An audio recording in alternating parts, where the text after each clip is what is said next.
Bien, en términos de continuación con la clase anterior sobre las plantas, ¿se acuerdan que habíamos hablado sobre las características generales de las plantas, su historia evolutiva, cómo habían surgido en la Tierra, cuáles eran las características que habían tenido que adquirir en términos de selección natural para pasar de la vida acuática a la vida terrestre, y luego hablamos sobre un grupo que son las briófitas, también denominadas antiguamente plantas avasculares, porque no tienen vasos conductores.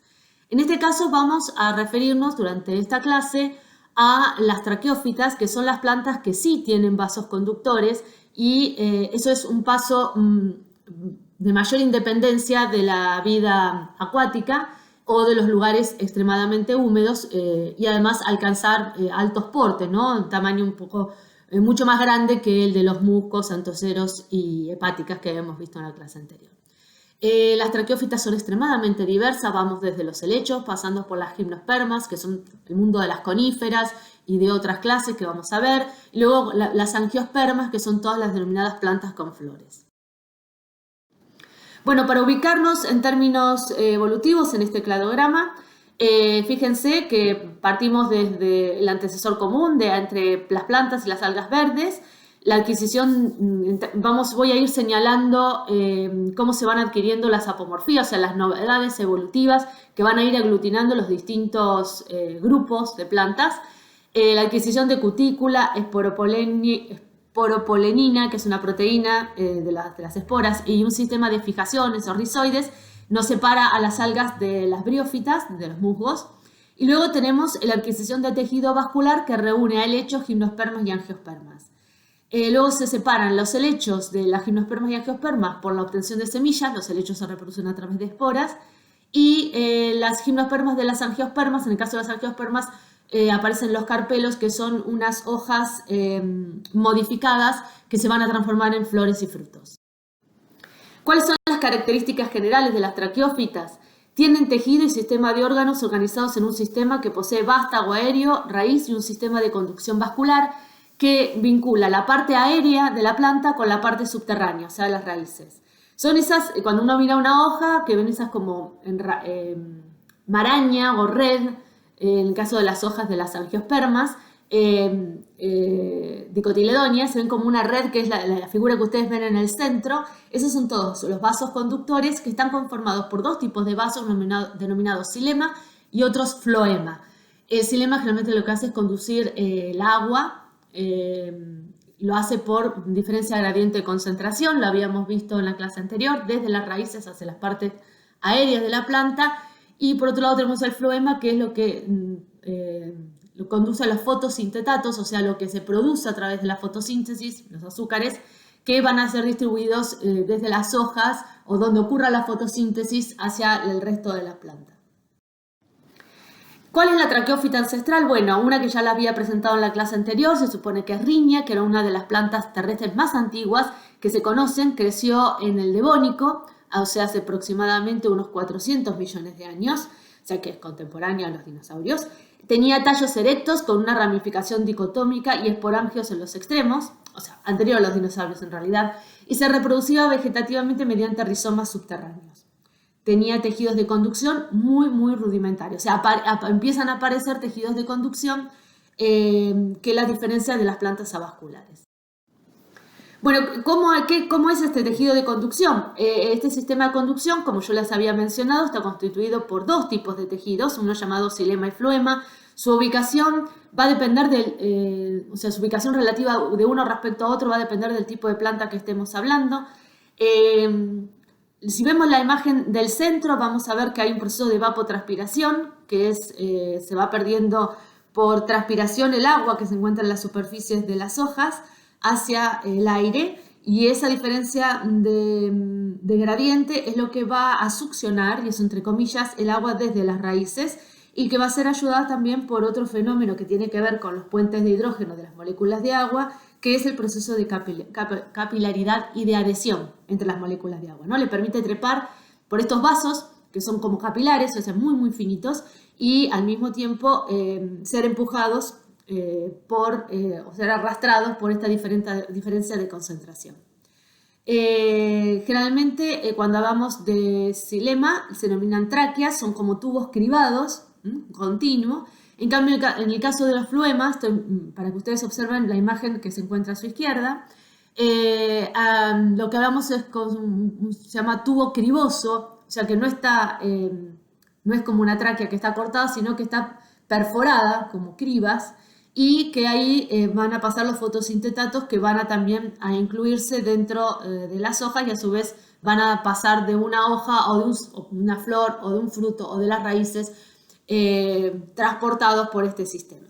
En general el floema se encuentra por la parte externa y el xilema por la parte interna, pero eso varía, ya les digo, de acuerdo al tipo de planta que estemos hablando. Así que no lo fijen como no por ahora.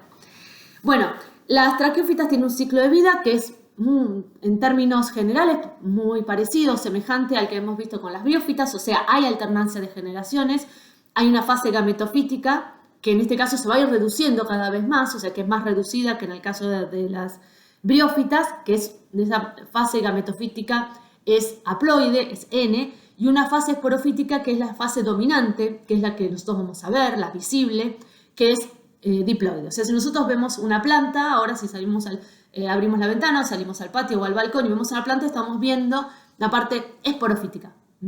O sea, estamos viendo la parte 2N. Bueno, entonces vamos a empezar con el esquema de la izquierda. Tenemos el esporofito. Vamos a empezar con el cigoto, que es un cigoto diploide.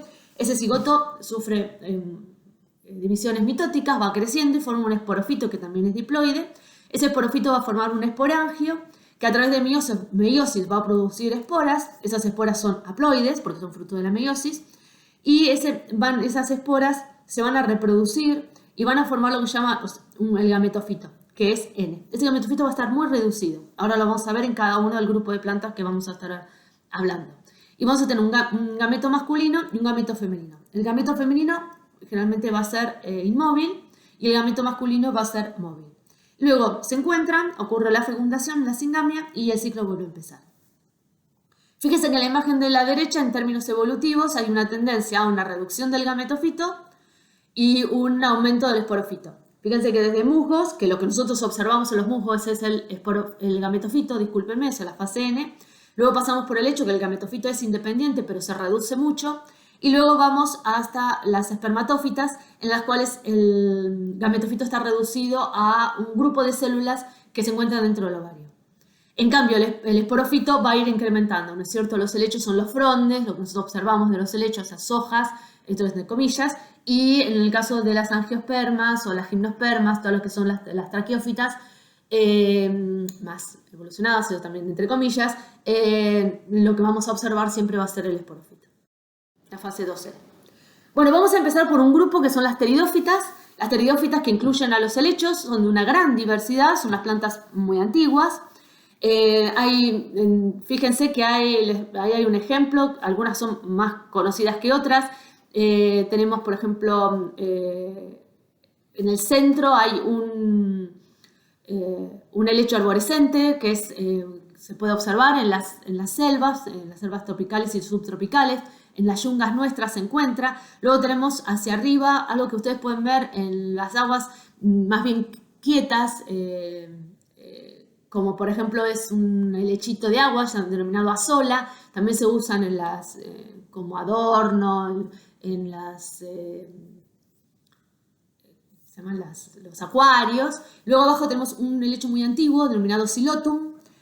Luego tenemos equisetales hacia abajo, o también que se denominan el equisetum o cola de caballo, que es este que se encuentra en el centro, o sea, al lado de los helechos arborescentes, hacia la izquierda. Luego tenemos adiantum, que es ese helechito que parece como una cascada, al lado del equisetum o cola de caballo, y abajo tenemos licopodiales, el licopodium, que también le dicen cola de quirquincho. O sea que es muy diverso el mundo de las terapias. Pero siempre está asociado con ambientes relativamente húmedos o asociados con agua. Vamos a ver por qué. Vamos a ver un filum, que es el filum licófita, los licopodios, que también le dicen cola de quirquincho. Estos poseen raíces y ramificaciones dicotómicas. La disposición de los haces vasculares es más simple dentro de las traqueófitas, ¿sí? No está complejizado, como vamos a ver más adelante. Las micrófilas, que son esas hojuelitas, están dispuestas en espiral alrededor del tallo.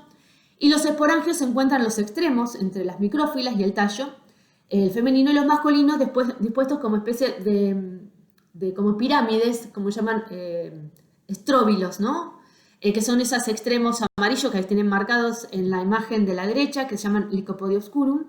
Y si nosotros hacemos un corte transversal de esos estróbilos, vamos a ver esas como escamitas y el microesporangio, que tiene muchas esporas masculinas, que son las que van a fecundar a las megásporas que se encuentran entre los micrófilos, ¿no? En los esporangios femeninos. Otro grupo es el Phylum Echinophyta, que es el Equisetum, que se ve bastante en Bahía Blanca porque se usa como ornamental, le dicen cola de caballo también.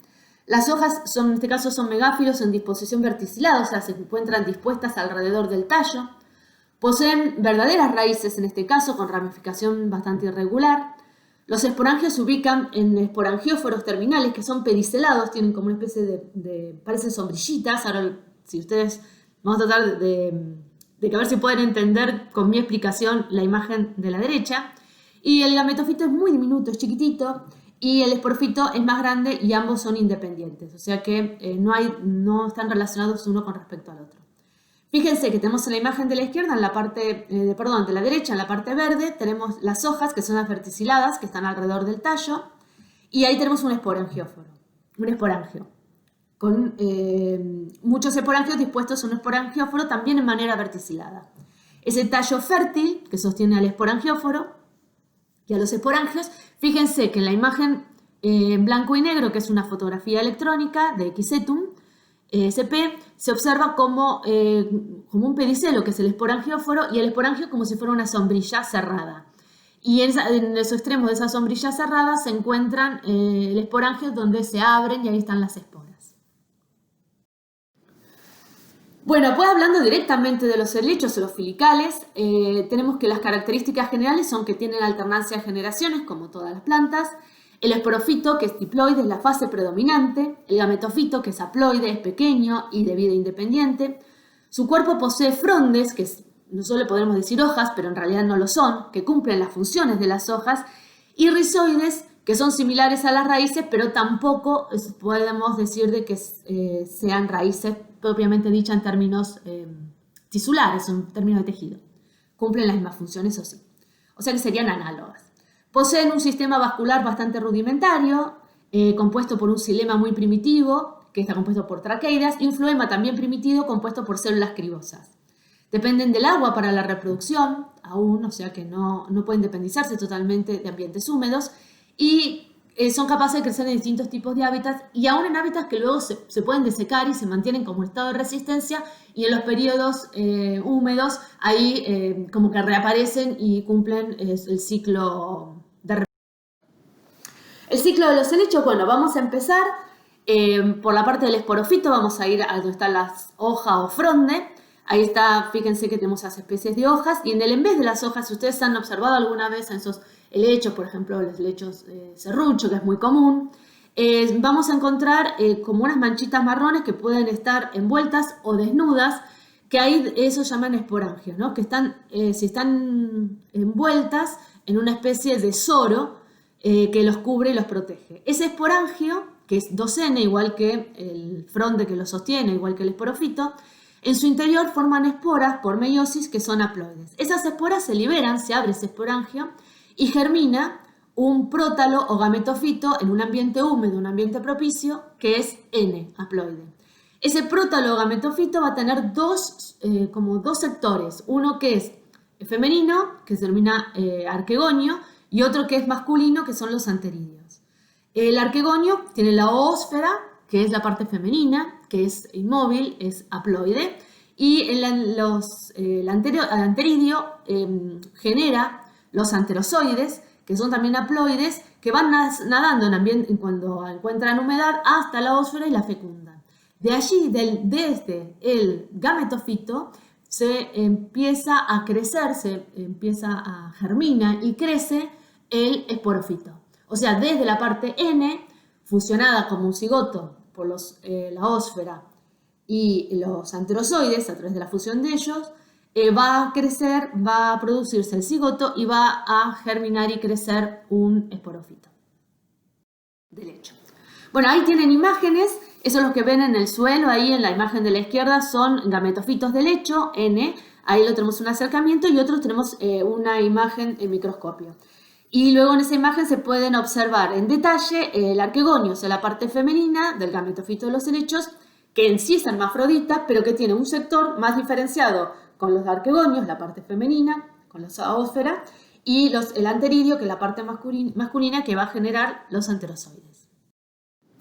Bueno, el esporófito de los helechos, ahí ven algunas imágenes también un poco más detalladas. Fíjense que ahí está, en la imagen de la izquierda, está germinando desde el gametofito el esporófito.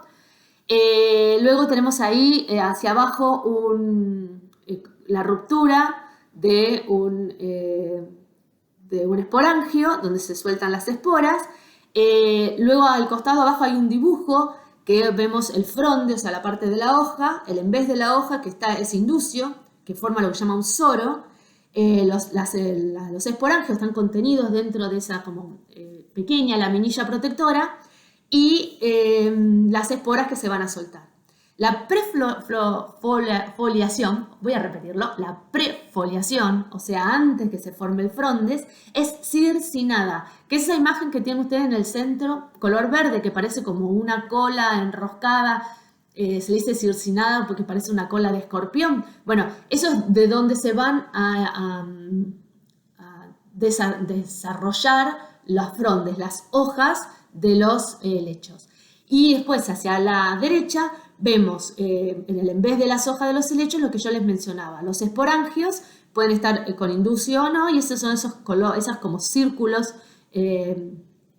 círculos naranjas, de que ahí si uno toca se queda con una especie de polvillo de naranja, porque esos son todas las esporitas que luego se van a liberar. Bueno, ¿cuándo fue el momento de mayor auge de los helechos? Bueno, en la época del carbonífero carbónico fue el periodo en el cual había una gran cantidad de helechos. Estos helechos eran de alto porte, eran arborescentes, había equisetales también muy grandes. Y luego lo que ha quedado son los frondes, algunos, por ejemplo, los bosques petrificados. Algunos son formados por helechos, otros no, por notofagos, por unos antecesores notofagos, pero no, eso no importa, no estamos hablando de helechos en ese caso. Y otros, la imagen que ven en el centro, abajo, es un calco de los frondes de helechos que están fosilizados, y las imágenes de arriba son recreaciones de la época del carbonífero, para que ustedes vean, bueno, ahí todo era muy grande, tenemos una megalibélula, estaban las megaracnes. Era un periodo, claramente estaban en ambientes tropicales, todavía no se habían separado los continentes, y entonces estaban en un ambiente húmedo de altas temperaturas, y eso, y además muy fértil, y eso favorecía esa exuberancia del crecimiento, en este caso, helechos. Bueno, abandonamos el mundo de los helechos y vamos al mundo de las espermatófitas. Esperma o espermato quiere decir semilla, fitas quiere decir plantas que poseen semillas, y vamos a centrarnos en las gimnospermas y angiospermas. Espermatófitas o plantas con semillas tienen algunas características que vamos a mencionar, en común a todas ellas. Las semillas son estructuras que protegen al embrión de las condiciones ambientales extremas, o sea, de la desecación. ¿Se acuerdan ustedes que briófitas y helechos necesitan agua para reproducirse? En este caso, las espermatófitas se liberan del agua para reproducirse. No para crecer, pero sí para reproducirse. Les permite tener un prolongado periodo de reposo o de receso o latencia en las plantas o en el mismo suelo, lo que se llama banco de semillas del suelo. Que uno, por ejemplo, que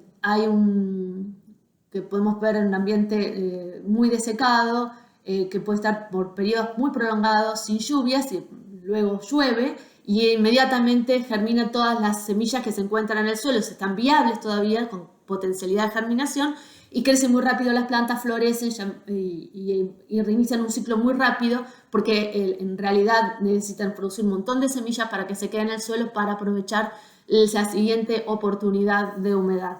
Ese es un proceso también que se ha seleccionado en términos evolutivos por presiones selectivas, obviamente. Poseen estructuras de dispersión que favorecen su expansión de las especies. Algunas son dispersadas, por ejemplo, por el viento, otras por animales, ya sea consumidas o pegadas en el pelaje, etc. Luego vamos a empezar con las gimnospermas, que son las plantas con semillas desnudas, o sea, esto quiere decir que no hay frutos, no forman ni flores ni frutos. Y el grupo que conforma las gimnospermas, o sea, que tienen semillas, tenemos las cicadales, o las cicas, los ginkgos, las nietófitas o las efedras y las coníferas. Todas estas se denominan gimnospermas en una clasificación. Van a encontrar que esas clasificaciones varían. Bueno, yo tomo esta. Filum cicadófita, las cicas, por ejemplo acá tenemos cica revoluta, son monoicas, o sea que hay dos pies, un pie masculino y un pie femenino. Son ornamentales, si ustedes ven una cica están viendo un dinosaurio. Yo siempre digo eso, son contemporáneas a los dinosaurios, los mismos que los ginkgos, ahora están muy relictuales, pero se usan como ornamentales. Van a verlos en jardines, en los viveros. El pie femenino se caracteriza porque tiene en el centro como una especie de bollo, diría yo, que está compuesto por unas hojas, que no son hojas, sino que son brácteas, o sea, que son hojas transformadas que tienen óvulos y están desnudos esos óvulos. O sea, no aparece una semilla ni nada que los proteja. Y el pie masculino tiene como una especie de cono, que es como un amento, también que tienen micrófilas transformadas y en la base tienen unos esporangios que van a producir polen, o sea que serían la parte masculina, o sea, las gametas masculinas, que van a ser soltadas por el viento y bueno, van a fecundar, o sea que en este caso la fecundación es anemófila, se llama, quiere decir que es a través de las corrientes de aire a través del viento. Otro grupo son las ginkgófitas, el ginkgo biloba, que también es muy relictual, también se usa como ornamental, es muy bonito, especialmente en otoño porque tiene ese color dorado. También hay dos pies, un pie femenino y un pie masculino, o sea, hay dos árboles diferentes. El pie femenino se caracteriza por esos con ramilletes que no son frutos, sino que son óvulos también desnudos. Y el pie masculino tiene esos amentos, que también tienen unas brácteas modificadas donde se encuentran los sacos polínicos. Y de allí se va a desprender el polen que va a llegar al pie femenino, también es anemófila, la fecundación, o sea, a través del aire. Otro filum son las nietófitas. Estas son, vamos a ver acá, efedras. Hay efedra trianda, efedra ocreata. Luego tenemos a Wellitzkia, a Nietum. Pero las efedras a mí las menciono bastante porque las van a encontrar en nuestra región. Si ustedes van por el camino de la Carrindanga, van a ver que como hay como unas especies enredaderas que están apoyadas contra los alambrados, y esas son efedras. Y tienen la característica, es efedra trianda, y tiene la característica que no es un fruto eso que ustedes ven de color rojo en el pie femenino, también tienen dos pies, pie masculino y pie femenino, y el pie femenino se reconoce porque esas brácteas se vuelven carnosas y parecen como unos piquitos de loro, y esas son para atraer a los pájaros para que las consuman y diseminen las semillas. En este caso no son las semillitas desnudas, ¿no es cierto?, sin fruto. El pie masculino, en cambio, tiene como unos amentos distribuidos a lo largo de esos tallitos. No hay unas hojas verdaderas, sino que también son unas pequeñas brácteas que rodean el tallo. El tallo es fotosintético y también se desprende el polen y también en este caso la polinización es anemófila. Luego tenemos el mundo de las coníferas, que es uno de los más diversos. Vamos desde la araucaria araucana o otras araucarias que hay en América, que también quedaron en términos relictuales. En el caso de las araucarias, también son de declino monoico, los sexos están en distinto pie, o sea, tenemos araucarias femeninas y pie araucaria masculino. Y después tenemos estos pinos, los abetos, los cipreses, los cedros, que en este caso tenemos los dos sexos en el mismo pie, ¿sí? Se llaman declino dioico, los sexos están en el mismo pie y tenemos los conos femeninos, que son esos conos más leñosos, y unos conitos masculinos más pequeños que están también a veces reunidos las partes apicales, en las terminaciones de las ramas, y también tienen sacos polínicos que se abren y se desprenden, y es eso que uno puede ver en primavera, como esas nubes amarillas que se desprenden de los pinos, de los abetos, y que llegan hasta los conos femeninos. La particularidad de tanto de las coníferas es que en general se mantienen en pie el banco de semillas, o sea, el banco de semillas se llama serotínico. Quiere decir que no está en el suelo sobreviven muy poco tiempo las semillas, sino que se encuentran en los árboles en pie, ¿no? Encerradas, por ejemplo, en esos conos. Los conos, por ejemplo, un cono está madura la semilla dentro de un cono cuando es un cono de aproximadamente más de 2 años, o por lo menos 2 años de formación. Y se abren con las altas temperaturas, el caso, por ejemplo, de los pinos. En los casos de las coníferas Araucaria araucana, realmente esos caen y se abren cuando maduran y abren los piñones, y bueno, ahí uno ve que van germinando. Pero la particularidad es que los pinos tienen un periodo de maduración y de crecimiento mucho más rápido que, por ejemplo, las araucarias, que son un poco más primeras. Poseen conos compuestos por un eje rodeado de hojas modificadas o escamas de aspecto leñoso, y hay conos femeninos y masculinos. Ahí ven el caso de los pinos, los conos femeninos, un corte transversal, que se ven ahí en la base de esos conos leñosos están las semillas. Primero están los óvulos, que va a llegar por doble fecundación. Bueno, ahora lo vamos a ver. Llega el tubo polínico cuando germina el polen, y en el caso de los estróbilos masculinos, donde está el polen, son mucho más frágiles, no son de carácter leñoso, sino más bien que parecen más bien parecen como algo parecido a un papel, una membrana. Y los tubos polínicos tienen muchísimo polen. Una apenas los toca, enseguida los percibe, ¿no? Siente la granulosidad del polen y el tono color.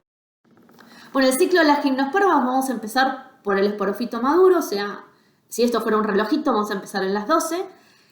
Tenemos por un lado, vamos a ir hacia la derecha, el cono ovulado, o sea que tienen las escamas, en las bases de las escamas tienen los óvulos, y si vamos hacia la izquierda tenemos los conos de polen, que tenemos el microesporangio y que por meiosis va a producir polen.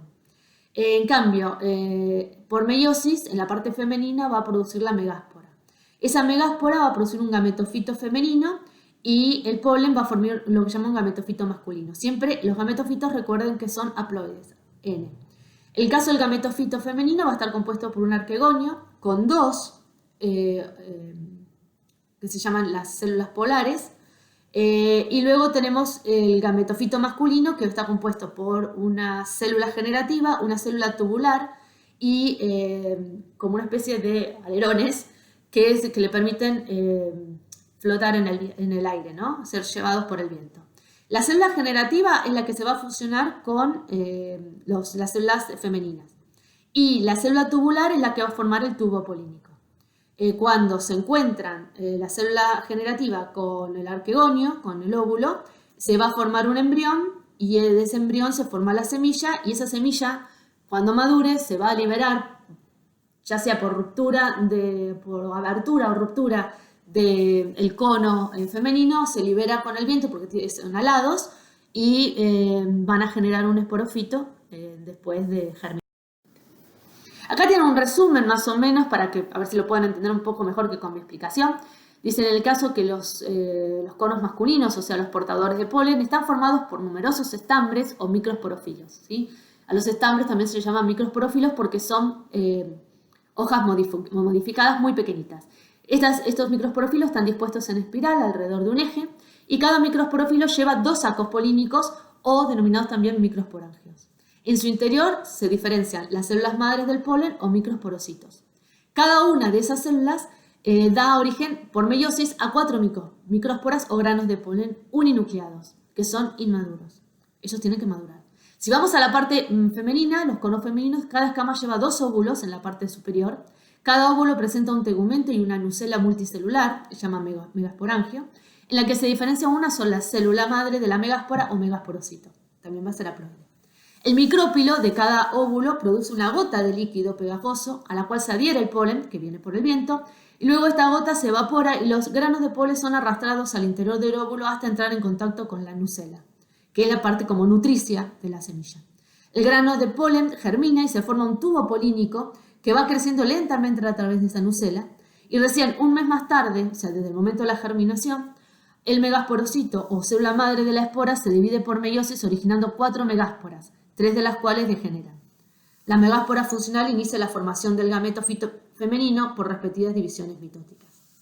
El gametofito masculino llega a su madurez, la célula generativa se divide para dar una célula estéril, que se llama célula pedicular, que es esa célula que va a formar el tubo polínico, y otra célula llamada espermatógena o gametogénica, que es la que va a dar origen a la célula que va, o sea, que es la gameta masculina, que son las gametas masculinas, las que se van a fusionar con los óvulos.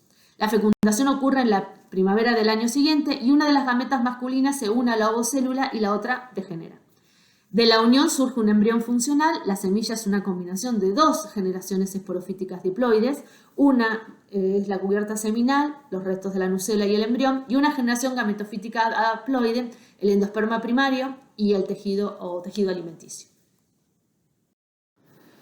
Bien, lo que yo quiero que tengan claro que es un ciclo complejo, pero que hay alternancia de generaciones y que en este caso aparece en la semilla, y la formación de la semilla es una combinación de un proceso del gametofito y del esporofito. En el caso de las angiospermas, aquí aparecen flores y frutos, nos separamos de todos los demás.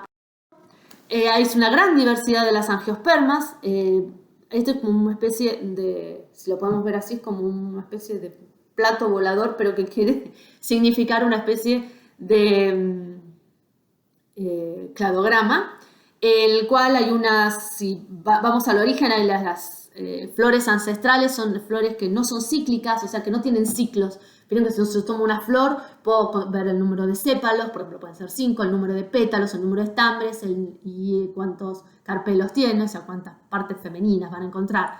En este caso, las primeras flores probablemente hayan sido como las magnolias o magnoliópsidas, que son una especie de continuo, o sea que no son ciclos, sino que es como una especie de espiral, o sea que uno no puede diferenciar cuándo terminan los sépalos y empiezan los pétalos, cuándo terminan los pétalos y empiezan los estambres, cuándo terminan los estambres y empiezan los carpelos o la parte femenina. Luego sí, aparecieron los ciclos y después esos ciclos se redujeron notablemente para dar origen a las que nosotros son más actuales, por lo menos eso es lo que nos dicen los que trabajan en esto, los taxónomos, que son las gramíneas, los pastos y las flores compuestas, las plantas con flores compuestas. Bueno, la gran clasificación de las angiospermas se dividen en 2 grupos que seguramente les suenan del colegio, de la escuela, que son las monocotiledóneas y las eudicotiledóneas.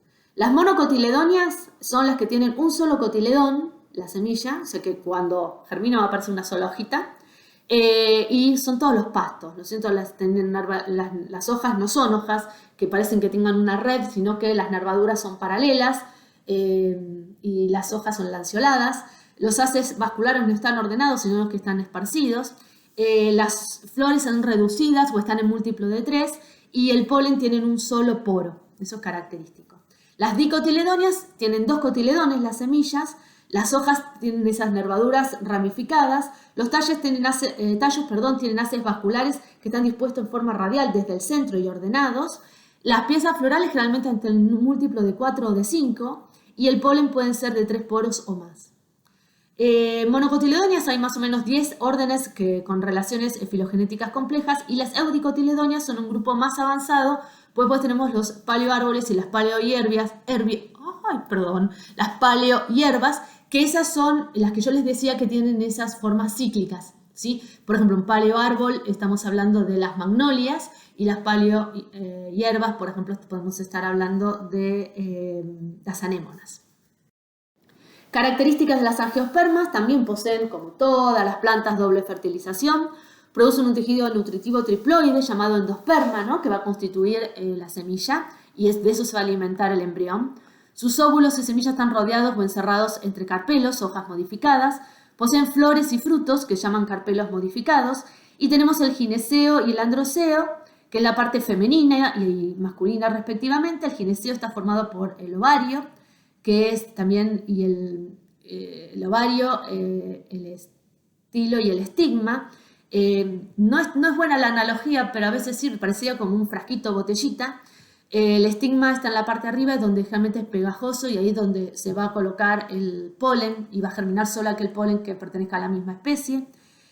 Luego el polen va a crecer a través del estilo y va a llegar a fecundar el ovario.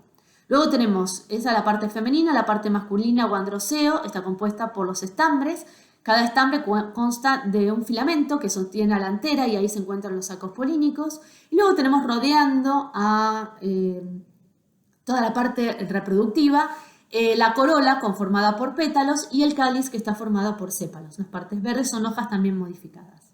Luego, si lo podemos ver por separado, en la imagen de la derecha vemos ahí los sépalos, los pétalos, la antera con el filamento, el estigma, el ovario, y en la base del ovario se encuentran los nectarios. ¿Por qué? Porque el nectario funciona como un atractor, atrae a los polinizadores, porque él los alimenta. Por ejemplo, pueden ser insectos, como el caso de las mariposas, las abejas, o vertebrados, como el caso de los picaflores. Y cuando es la necesidad de llegar al ovario, de llegar al nectario que está en la base del ovario, eso obliga a pasar por los estambres. Y al obligar a pasar por los estambres, se les pegan los sacos polínicos o el polen, y lo va a llevar a otra flor que, siendo de la misma especie, la va a fecundar. Bueno, el ciclo de las angiospermas. Bueno, acá tenemos un poco más complejo que el ciclo de las gimnospermas, porque tenemos el proceso que se llama de doble fecundación. Porque se fecunda no solamente el óvulo con el polen, sino que también el polen va a fecundar el endosperma. Pero va a quedar, no se van a funcionar los núcleos, sino que van a quedar trinucleados, con núcleos haploides. Bueno, con respecto a esto si partimos desde la flor y seguimos si hacemos un corte transversal de la parte masculina, vamos a ver los 4 sacos polínicos que componen el estambre. En los sacos polínicos están los microsporocitos en el microsporangio. Esos microsporocitos son las células madre de la microspora, son las células madre del polen, son diploides y se van a dividir por meiosis, dando células haploides, que son el polen.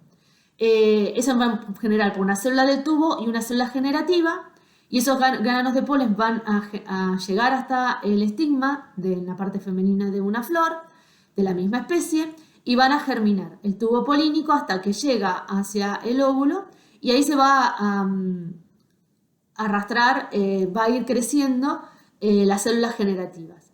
Las células generativas van a fecundar, van a tener 2 núcleos. Uno de ellos va a fecundar, propiamente dicho, al óvulo, que van a ver que va a haber varias células haploides, pero de esas células, de las células polares, de las células antípodas van a degenerar todas. Las células polares, una sola o la ovocélula es la que va a permanecer, y los núcleos polares son los que se van a formar el endosperma.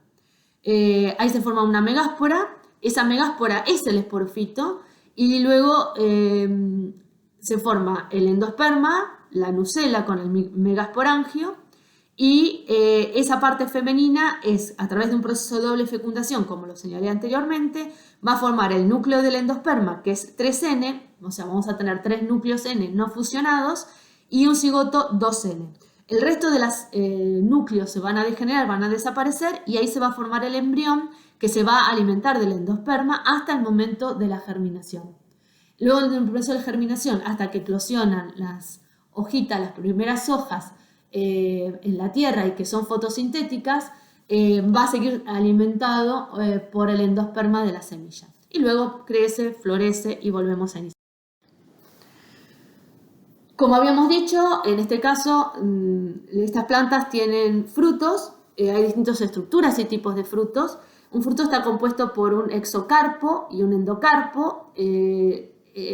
Generalmente los frutos lo que tienen son atractivos, gustosos, carnosos, para que un animal o nosotros, que también somos animales, los comamos y llevemos las semillas con nosotros y luego las depositemos en un lugar alejado. Pero nosotros no tenemos la mala costumbre de traer semillas, ¿no es cierto? Realmente lo hacen los animales o las aves. O sea, perdón, las aves son animales. Quería decir mamíferos y aves. También reptiles, obviamente. Y luego hay otro sistema de diseminación que modifica los frutos, por ejemplo, que se dispersen por el viento o que tengan algún sistema que se llama explosivo, que con a diferencia de temperatura se abra de golpe, entonces expulsa las semillas, o algunas semillas tienen artilugios como flotadores o ganchitos que se pegan en el pelaje de los animales, son nuestros pantalones, nuestras zapatillas, nuestros cordones, las zapatillas, o también que pueden tener la capacidad de flotar y ser llevados por las corrientes de agua. Las tendencias evolutivas, en el caso de las angiospermas, tenemos que hay una reducción en el tamaño de los estambres hasta la formación de un estambre en que haya un filamento y los sacos polínicos, y lo mismo en la evolución de los carpelos. O sea, carpelos, como yo les decía, tanto estambres como carpelos, que es la parte femenina, son hojas modificadas que van de hojas grandes hacia hojas cada vez más pequeñas y modificadas, por ejemplo, en la formación bien específico en términos funcionales. O sea, ya no tienen funciones fotosintéticas que portan sacos polínicos como podían ser en el inicio, sino que ahora han perdido su función fotosintética y lo que tienen es de protección y de facilitación de la fecundación. Tendencias evolutivas en el proceso de las flores. Vamos desde las flores solitarias, que sería lo más plesiomórfico, ya podemos hablar de esa manera, y lo más apomórfico es la reunión de flores en inflorescencias. Hay muchas inflorescencias distintas, pueden ser en umbelas, como por ejemplo en este caso de las umelíferas, o todas las relacionadas con la zanahoria, el hinojo.